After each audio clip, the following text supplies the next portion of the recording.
Oh! I'm running for it, I'm running for it, I'm running for it.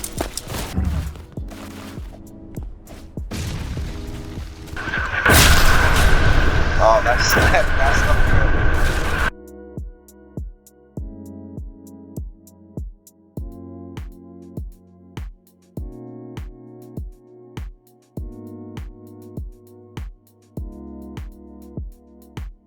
If you didn't know what I look like, this is what I look like, and if you don't know what I look like, then you should probably watch one of my earlier videos, but yeah, that's all I gotta say. Hello and welcome back to another Lemmy Lemon video. Sorry, I got a bit of a sniffle, so excuse my nasally voice, and I have been caught up on some schoolwork.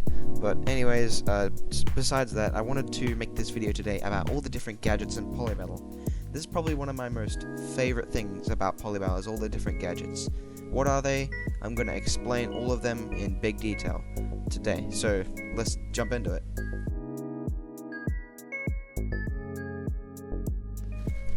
The smoke screen is found in the Assault class. When deployed, the cloud reaches up to 40 feet in height and 15 feet across in the open. The smoke screen can be used to deceive your enemy. For example, you can use it as a distraction or use it to mask your activities, such as reloading a gun or repairing a vehicle. You can use the smoke screen to pretend your vehicle is damaged. There is so much you can do with it. It takes up to 5 seconds for the smoke screen to spray. There are unlimited possibilities.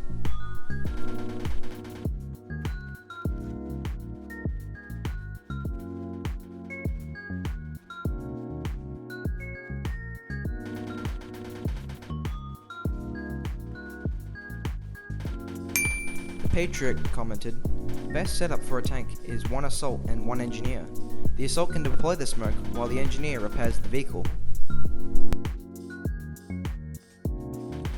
On a side note about the smoke screen, like, it's not really a much used gadget. I don't see it like being used much on the battlefield, only sometimes by like a few assault troopers if they're like curious or something. I'm not sure, but I've never seen it in action, like people using it like for actual purposes.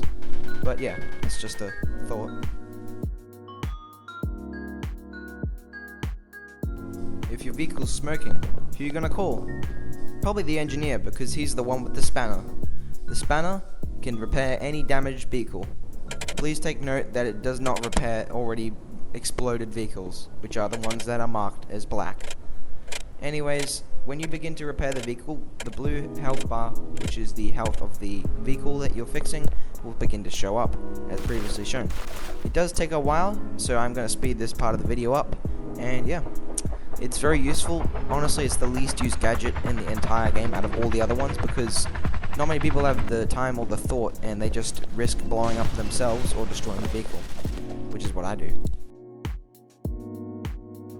This is the second of one of two gadgets that is found in the engineer class, which is the anti-vehicle mine. As mentioned in the name, it's to destroy enemy vehicles. The engineer has 4 of these, and he must use it wisely. The green ones are the allied ones, so any vehicle that you or any of your teammates that are driving can easily drive over this with ease. However, for the enemy, it's very deadly, vice versa. And by the way, for it to detonate, it must be going a certain speed. I'd say just above 30 miles per hour. And this is one last thing about AV mines. Now, if you ever see an engineer place an AV mine thinking that it might blow up a person, they're stupid. Oh my god, guys! I just killed Lemmy Lemon and Polybattle. Did you see that? Did you see that?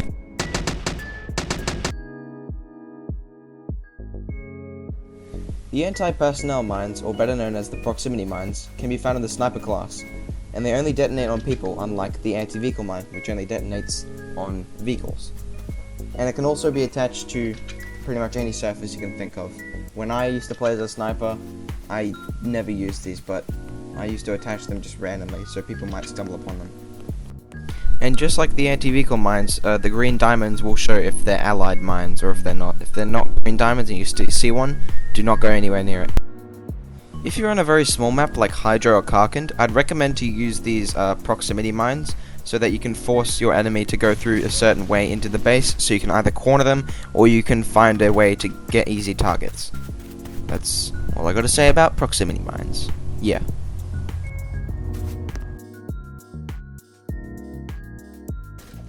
Medkits are used by the medics usually right after defibrillating, because when you defibrillate someone, which we'll show you in the next part, they don't fully revive like back to full health, so you have to heal them up a bit. Or if they're low on health and they're still, if they're a really good fighter, then I'd recommend to heal them up. And when you're healing them, the green pluses show.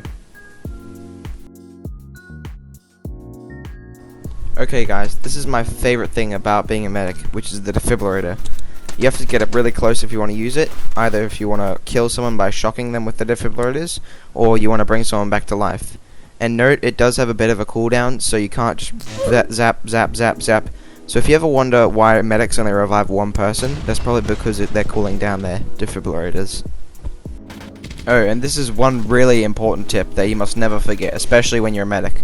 Always eliminate the threat before reviving.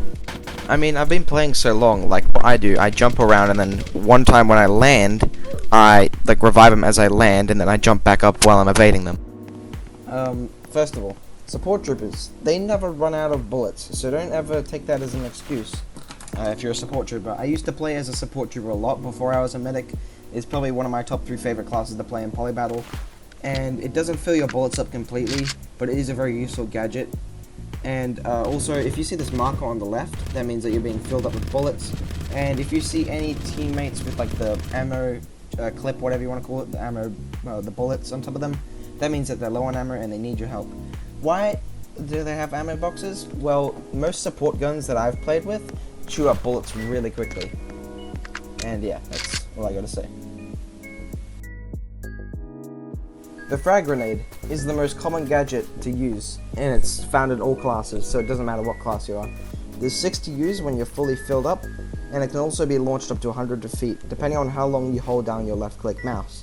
If you just tap it, then it'll go right onto you, which is something you should never do.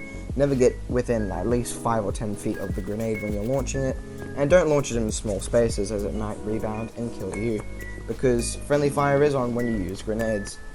Also, it's best to use on vehicles, because when you're shooting a tank, it's a better alternative, because when you shoot a tank, it just gives away your position. It does nothing with the tank's armor. Alrighty everybody, that wraps up the video for today. Thank you for watching another Polybattle video.